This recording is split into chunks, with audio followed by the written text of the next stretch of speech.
ஆதியாகமம் 25ஆம் அதிகாரம்.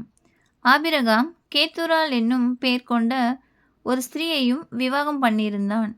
அவள் அவனுக்கு சிம்ரானையும் எக்ஷானையும் மேதானையும் மீதியானையும் இஸ்பாக்கையும் சூவாகையும் பெற்றாள். எக்ஷான் சேபாவையும் தேதானையும் பெற்றான். தேதானுடைய குமாரர் அசுரிம், லெதுசிம், லெயுமிம் என்பவர்கள். மீதியானுடைய குமாரர் ஏப்பா, ஏப்பேர், ஆனோக்கு, அபிதா, எல்தாகா என்பவர்கள்.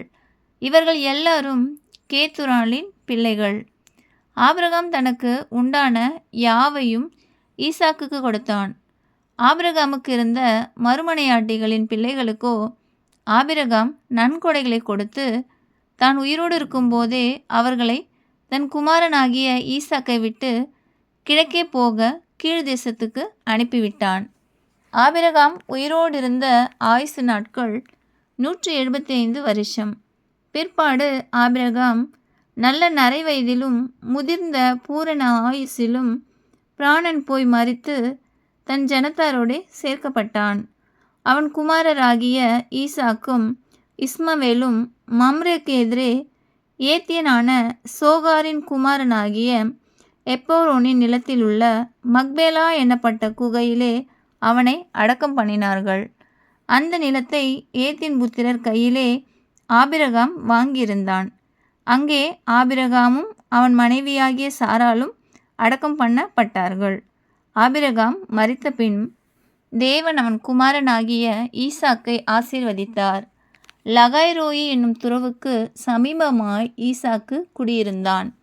சாராளுடைய அடிமை பெண்ணாகிய எகிப்து தேசத்தாலான ஆகார் ஆபிரகாமுக்கு பெற்ற குமாரனாகிய இஸ்மவேலின் வம்ச வரலாறு. பற்பல சந்ததிகளாய் பிரிந்த இஸ்மவேலின் புத்திரருடைய நாமங்களாவன. இஸ்மவேலுடைய மூத்த மகன் நெபாயோத், பின்பு கேதார், அத்பியேல், மிப்சாம், மிஷ்பா, தூமா, மாசா, ஆதார், தேமா, எத்தூர், நாபிஸ், கேத்மா என்பவைகளே. தங்கள் கிராமங்களிலும் அரண்களிலும் குடியிருந்த தங்கள் ஜனத்தாருக்கு 12 பிரபுக்களாகிய இஸ்மவேலின் குமாரர்கள் இவர்களே. இவர்களுடைய நாமங்களும் இவைகளே. இஸ்மவேலின் வயது 137. பின்பு அவன் பிராணன் போய் மரித்து தன் ஜனத்தாரோடே சேர்க்கப்பட்டான். அவர்கள் ஆவிலா துவக்கி எகிப்துக்கு எதிராக அஸ்ரியாவுக்கு போகிற வழியில் இருக்கும் சூர் மட்டும் வாசம் பண்ணினார்கள்.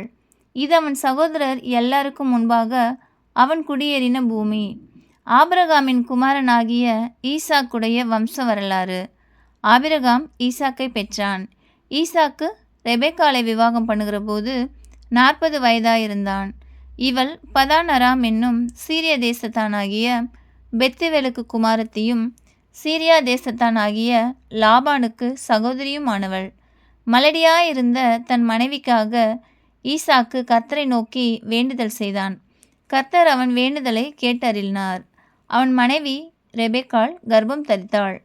அவள் கர்ப்பத்திலே பிள்ளைகள் ஒன்றோடொன்று மோதி கொண்டிருந்தன. அப்பொழுது அவள், இப்படியானால் எனக்கு எப்படியோ என்று சொல்லி கர்த்தரிடத்தில் விசாரிக்கும்படி போனாள். அதற்கு கர்த்தர், 2 ஜாதிகள் உன் கர்ப்பத்தில் உண்டாயிருக்கிறது, 2 வித ஜனங்கள் உன் வயிற்றிலிருந்து பிரியும். அவர்களில் ஒரு ஜனத்தார் மற்ற ஜனத்தாரை பார்க்கிலும் பலத்திருப்பார்கள். மூத்தவன் இளையவனை சேவிப்பான் என்றார். பிரசவ காலம் பூரணமான போது அவள் கர்ப்பத்தில் 2 பிள்ளைகள் இருந்தது. மூத்தவன் சிவந்த நிறம் உள்ளவனாயும் சர்வாங்கமும் ரோம அங்கி போர்த்தவன் போலவும் வெளிப்பட்டான். அவனுக்கு ஏசா என்று பெயரிட்டார்கள். பின்பு அவன் சகோதரன் தன் கையினாலே ஏசாவின் குதிங்காலை பிடித்து கொண்டு வெளிப்பட்டான். அவனுக்கு யாக்கோபு என்று பெயரிட்டார்கள். இவர்களை அவள் பெற்றபோது ஈசாக்கு 60 வயதாயிருந்தான். இந்த பிள்ளைகள் பெரியவர்களானபோது ஏசா வேட்டையில் வல்லவனும் வன சஞ்சாரியுமாயிருந்தான். யாக்கோபு குணசாலியும் கூடாரவாசியுமாயிருந்தான்.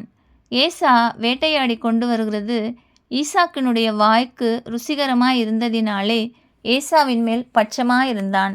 ரெபெக்காளோ யாக்கோபின் மேல் பட்சமாயிருந்தாள். ஒரு நாள் ஏசா வெளியிலிருந்து களைத்து வந்தபோது யாக்கோபு கூழ் சமைத்து கொண்டிருந்தான்.